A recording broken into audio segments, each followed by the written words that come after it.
Welcome back students. So our next topic is reproduction in human beings.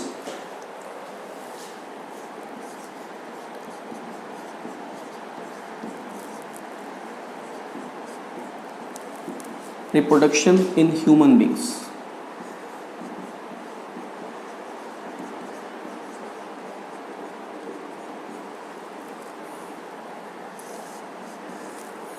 Okay तो इसके पहले asexual reproduction हमने discuss किया था डिफरेंट ऑर्गेनिजम्स में और सेक्सुअल रिप्रोडक्शन हमने डिस्कस किया था प्लांट्स में. Now reproduction in human beings, we know that in case of human beings sexual reproduction takes place. Human beings में सेक्सुअल रिप्रोडक्शन होती है and this is highly evolve process because human beings are at the top of the evolution. आज के date में जितने भी organism, जितने भी लिविंग थिंग्स, जितने भी एनिमल्स इस अर्थ पे मौजूद हैं, उसमें human beings are the most complex and the most evolved animals. Obviously the process of reproduction is also highly evolve, that is more complex in case of human beings as compare to the other animals. बाकी animals में भी काफ़ी सारे animals हैं जिसमें sexual reproduction होती है, but उनके कंपेरिजन पे ह्यूमन बींग्स में जो प्रोसेस है that is highly evolve, more complex.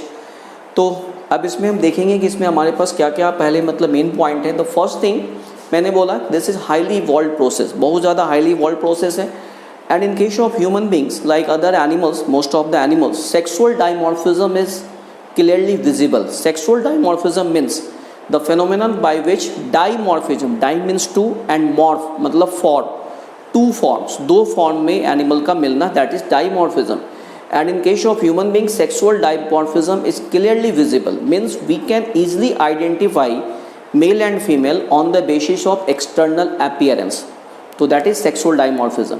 Now again in case of human beings there is a term, most of the animals, most of the mammals you can say, we use a term that is puberty. Puberty means what? The age at which the sex organs become functional. The age at which the sex organ becomes functional is called the age of puberty, or you can say the age at which the sexual maturity begins. जिस as पे sexual maturity start होती है that is called the age of puberty, which is different for both male and female. Female attains sexual maturity earlier than the male. Female में sexual maturity जल्दी आ जाती है और जल्दी ख़त्म भी हो जाती है. जो फीमेल का जो कंसीव का पीरियड होता है वो काफ़ी लिमिटेड होता है. तो in case of female the age of puberty is 10 to 12 year, 10 to 12 year. And in case of male this is 12 to 15 years, 13 to 15 years. एक आध साल का डिफरेंस अलग अलग बुक में होगा. तो ऑब्वियसली जब हमारी यहाँ पे सेक्सुअल डाइमॉर्फिज्म है तो there are two types of gametes. There are two types of gamete. Male gamete is called sperm and female gamete is called egg cell और ओवम. तो at the age of puberty sex organs become functional, means sexual maturity start हो गई. That is the start of the gametogenesis. Puberty में क्या होती है? Sex hormones की secretion शुरू होती है. And sex hormones are the testosterone in case of male and estrogen in case of female.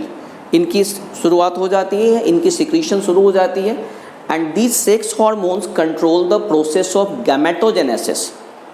Gametogenesis means the formation of gamete, and gametogenesis is oogenesis in case of female and spermatogenesis in case of male. Again फिर इस sex hormone का और क्या function होता है? The sex organ also control the development of secondary sexual characters. Now, what are the secondary sexual characters? Secondary sexual characters are those characters due to which sexual dimorphism is possible. जिसके basis पे हम mail और female को external appearance से हम identify कर लेते हैं. यहाँ को there are certain internal changes also जिसको हम सेकेंडरी सेक्सुअल कैरेक्टर्स हम बोलते हैं, जो कि मेल फीमेल में कुछ जो हैं वो मेल फीमेल दोनों में कॉमन होती है और कुछ डिफरेंसेस होती हैं. तो हम देखते हैं एक एक करके. सबसे पहली बात, जैसे रिप्रोडक्शन इन ह्यूमन बींग्स की हम बात कर रहे हैं, तो first thing we should write this is highly evolved process. Highly evolved process human beings में, this process is highly evolved because human being की ऑब्वियसली जो स्ट्रक्चर है वो कॉम्प्लेक्स है, तो बाकी जो प्रोसेस होंगे वो भी कॉम्प्लेक्स होंगे. Now in case of human being sexual dimorphism, sexual dimorphism is found. Sexual dimorphism means we can easily identify the male and female on the basis of external appearance. तो sexual dimorphism को आप क्या बोलेंगे? That is male and female can be identified on the basis of external appearance. External appearance के basis पे हम mail और female को आइडेंटिफाई कर सकते हैं. And obviously there are two type of reproductive system, male reproductive system and female reproductive system. And again there are two types of formation of gametes. दोनों gametes different होंगे, दो तरह के गैमेट्स बनेंगे. तो two types of gametes, two types of gametes. Gametes mean sex cells. Male में क्या होगा? Sperm. In male this symbol is used for the male. And egg cell, egg cell और you can say ovum, egg cell और ovum in female. Okay, now the next thing, puberty. Puberty. अब देखिए puberty को हम क्या define करेंगे? Puberty means what? The age at which the sex organs become functional is called the age of puberty. तो the age at which the sex organs become functional,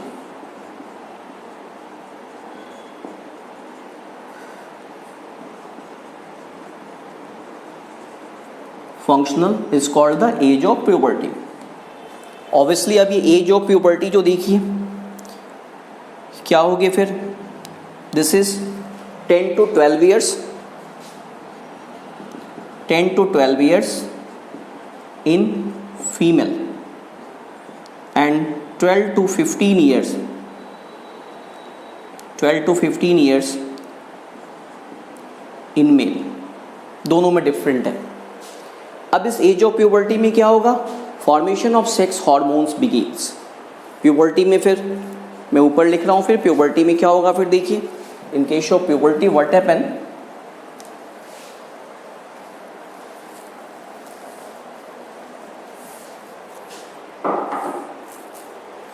puberty, puberty के topic को मैं आगे continue कर रहा हूँ. That is what happen? Puberty, formation of sex hormones begin.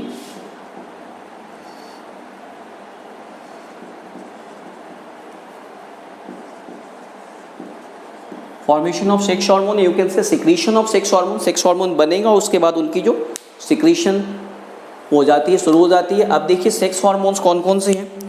These sex hormones, sex hormones की हम बात करें तो they control gametogenesis, controls the process of gametogenesis.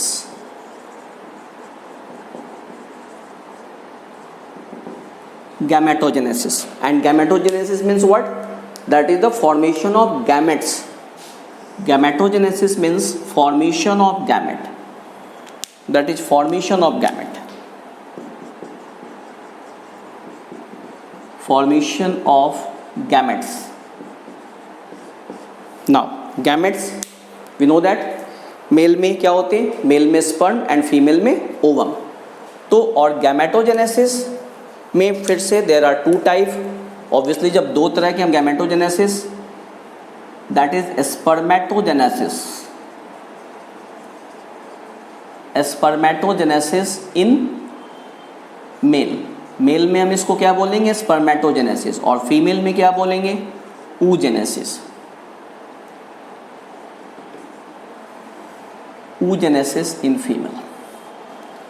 And the sex hormones responsible for it, जो sex hormones हैं इसके लिए, sex hormone कौन कौन से होते हैं? मेल में जो सेक्स हार्मोन होगा that is testosterone and female में oestrogen.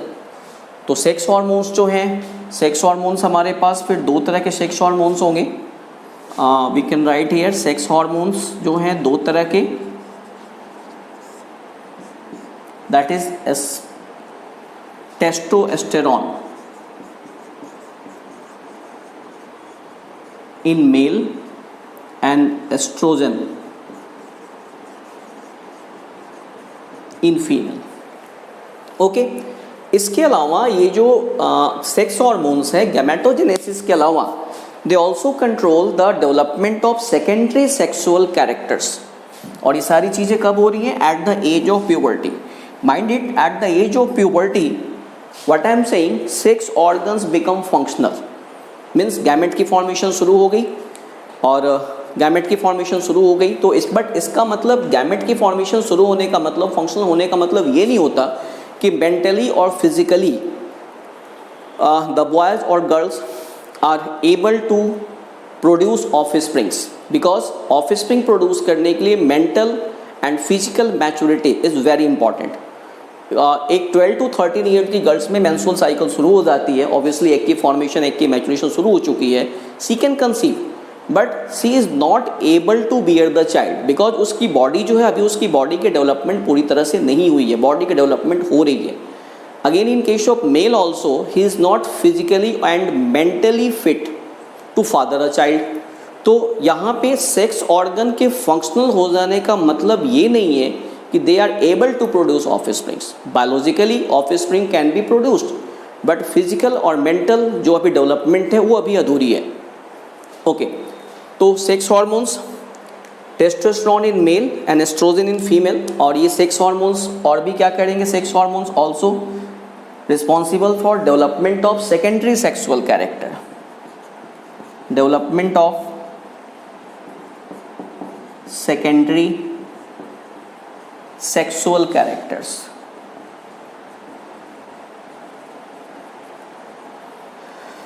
Now what are secondary sexual characters? Those characters on the basis of which we can identify या we can differentiate between the male and female, जिसके basis पे हम mail और female में differences create कर सकें, हम ये बता सकें कि कौन मेल है कौन फीमेल है। That those characters are called secondary sexual characters and they are visible at the time of puberty या at the time of sexual maturity। तो development of secondary sexual characters, तो secondary sexual characters की हम बात करते हैं, visible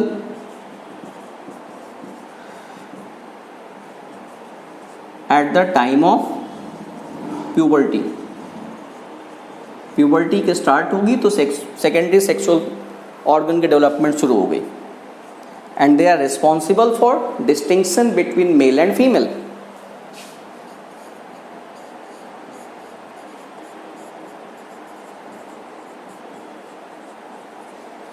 between male and female, कौन male है कौन फीमेल है, इसके बेसिस पे हम इजिली आइडेंटिफाई कर सकते हैं। Now what are the secondary sexual characters, कौन कौन से हैं, तो ये देखते हैं हम कौन कौन से सेकेंडरी सेक्सुअल कैरेक्टर्स हैं, कौन कौन से मेल में हैं, कौन कौन से फीमेल में हैं।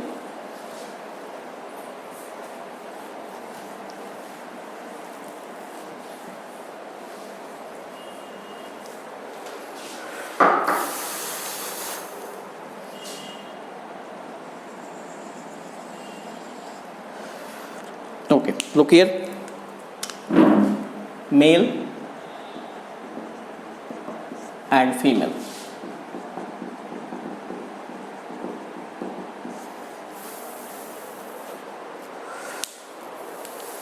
देखिए यहाँ पे मेल में क्या होता है कि वॉइस जो होती है आफ्टर द प्यूबर्टी, प्यूबर्टी की शुरुआत के साथ वॉइस जो होती है हैवी हो जाती है, that is low pitched voice, because Adam sepal this is voice box. एक सर्टेन एज के बाद से प्यूबर्टी में आने के बाद मेल में इसकी साइज बढ़ने लगती है और आवाज़ जो होती है वो हैवी होने लगती है, क्रैकिंग होने लगती है। But in case of female ऐसा नहीं होता, इसलिए फीमेल की आवाज़ जो होती है वो हाई पिच्ड होती है। तो यू कैन राइट मेल में लो pitched,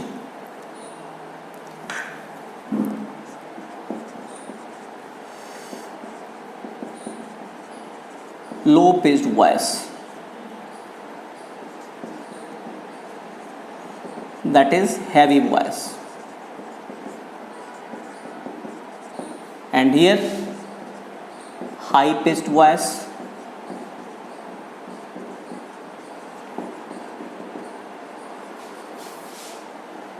that is shrill.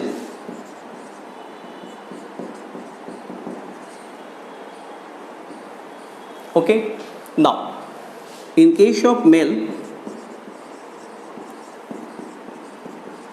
Narrow pelvic, pelvic बोलते हैं हम कमर के नीचे वाले हिस्से को, तो मेल में इसमें फैट की डिपोजिशन ज़्यादा नहीं होती तो ये नैरो होता है, जबकि फीमेल में ये पोर्शन ब्रॉड होने लगता है, दैट इज ब्रॉड पेल्विक।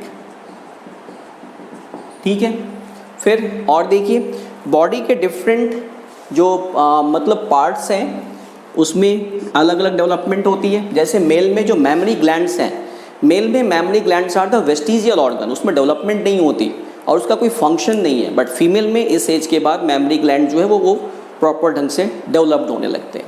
तो we can write under developed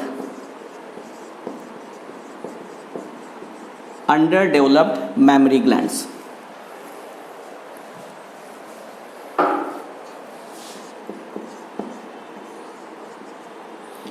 Underdeveloped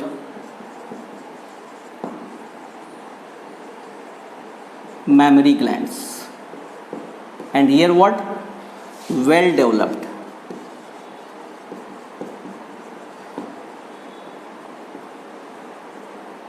mammary gland. Now next thing, growth of hairs on different body parts. Male में क्या होगा? फेशियल हेयर, बियर्ड, मुस्टाच, दाढ़ी मूछे का ग्रोथ होने लगती है, फीमेल में ये नहीं होता। तो growth of facial hair and hairs on chest, female में क्या लिखेंगे? एब्सेंट। फीमेल में फेशियल हेयर की ग्रोथ नहीं होती। Now growth of hairs in armpits, armpits के हिस्से में, और फिर क्या है? प्यूबिक एरियाज, प्यूबिक एरियाज यानी जहाँ पे हमारे सेक्स ऑर्गन है, जेनाइटल एरियाज में ग्रोथ होती है हेयर्स की, और ये दोनों में है, मेल और फीमेल दोनों में होगा। तो again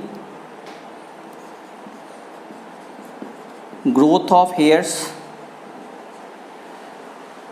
in armpits and pubic areas, pubic areas common, female में भी यही होगा। Now more muscular body, male की बॉडी ज़्यादा मस्कुलर होने लगती है because the secretion of testosterone hormones. Testosterone hormone muscles के डेवलपमेंट में इंपॉर्टेंट रोल प्ले करता है। जो बॉडी बिल्डर्स होते हैं स्टेरॉइड्स लेते हैं, उसमें क्या होता है? ये आपको टेस्टोस्टेरोन वगैरह होता है जो कि बॉडी की ग्रोथ में हेल्प करता है। कि like this is not a suitable method, ये अच्छा तरीका नहीं है, उससे उसके साइड इम्पैक्ट होते हैं। खैर फीमेल में क्या है? Less muscular. क्यों? क्योंकि फीमेल में टेस्टोस्टेरोन हार्मोन्स नहीं है, तो less muscular body, less muscular body. फिर क्या ले सकते हैं आप?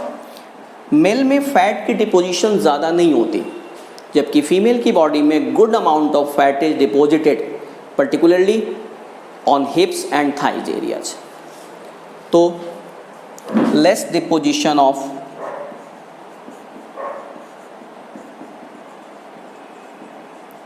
Fat, here good amount of fat,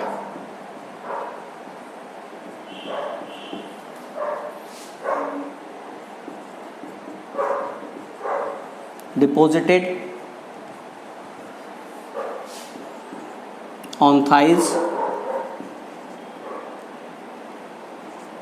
and hips.